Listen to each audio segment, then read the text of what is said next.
GT education മറ്റൊരു വീഡിയോയിലേക്ക് സ്വാഗതം. ഇന്ന് നമ്മൾ ഡു യു ഹാവ്, നിങ്ങൾക്കുണ്ടോ? വളരെ സിമ്പിൾ ക്വസ്റ്റ്യൻസ് നമുക്ക് ചോദിക്കേണ്ടത്. Do you have a car, നിങ്ങൾക്കൊരു കാറുണ്ടോ? അപ്പോൾ അതിൻ്റെ ആൻസർ നമുക്ക് എന്താ പറയാം?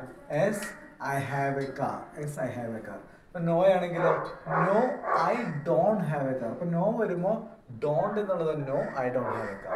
ഇത് നമുക്ക് അറിയാം. നമുക്ക് do you have a brother, നിങ്ങൾക്കൊരു ബ്രദർ ഉണ്ടോ? Yes I have a brother. No I don't have a brother, എനിക്ക് ബ്രദർ ഇല്ല.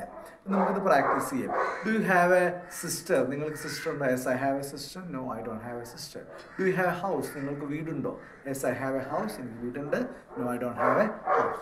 ഇതിന് തന്നെ ഒരു നെഗേഷൻ നമുക്ക് ഇല്ലേ എന്ന് ചോദിക്കാം. Don't you have a car, നിങ്ങൾക്കൊരു കാർ ഇല്ലേ? അപ്പോൾ നേരത്തെ ചോദിച്ചാൽ നിങ്ങൾക്കൊരു കാർ ഉണ്ടോ? Do you have a car എന്ന് ചോദിച്ചു. ഇവിടെ ചോദിച്ചാൽ don't you have a car, നിങ്ങൾക്ക് കാർ ഇല്ലേ? അപ്പോൾ പറയാം yes I have a car, എനിക്ക് കാറുണ്ട്. No I don't have a car. അപ്പോൾ don't you have a car, don't എന്ന് പറയുന്ന യൂസേജ് യു ഹാവും തമ്മിലുള്ള നമുക്ക് വളരെ ഈസി ആയിട്ട്. Don't you have a brother, നിങ്ങൾക്ക് ബ്രദർ ഇല്ലേ? Yes I have a brother, എനിക്ക് ബ്രദർ ഉണ്ട്. ഞാൻ ഇല്ല എന്നുണ്ടെങ്കിൽ no I don't have a brother. Don't you have a big house, നിങ്ങൾക്കൊരു ബിഗ് ഹൗസ് ഇല്ലേ? Yes I have a big house. No I don't have a big house. ഇത്രയും കാര്യങ്ങൾ മനസ്സിലാക്കിയാൽ നമുക്ക് ഈസി ആയിട്ട് ഇംഗ്ലീഷ് സംസാരിക്കാനായിട്ട് കഴിയും. അപ്പോൾ നിങ്ങൾ നന്നായിട്ട് പ്രാക്ടീസ് ചെയ്യുക. വളരെ സിമ്പിളായുള്ള ടെക്നിക്സ് ആണ്, സിമ്പിളായുള്ള ടിപ്സ് ആണ്. നന്നായിട്ട് പ്രാക്ടീസ് ചെയ്തത് എല്ലാവർക്കും നന്നായിട്ട് ഇംഗ്ലീഷ് സംസാരിക്കാൻ കഴിയും. നമുക്ക് മറ്റൊരു വീഡിയോയുമായി വീണ്ടും കാണാം. അതുവരേക്കും ബൈ. നിങ്ങൾ ചാനൽ ഇഷ്ടപ്പെട്ടിട്ടുണ്ടെങ്കിൽ മറ്റുള്ളവർക്ക് അയച്ചു കൊടുക്കുക. അതുപോലെ സബ്സ്ക്രൈബ് ചെയ്യുക, കമൻറ്റ് ചെയ്യുക. Thank you.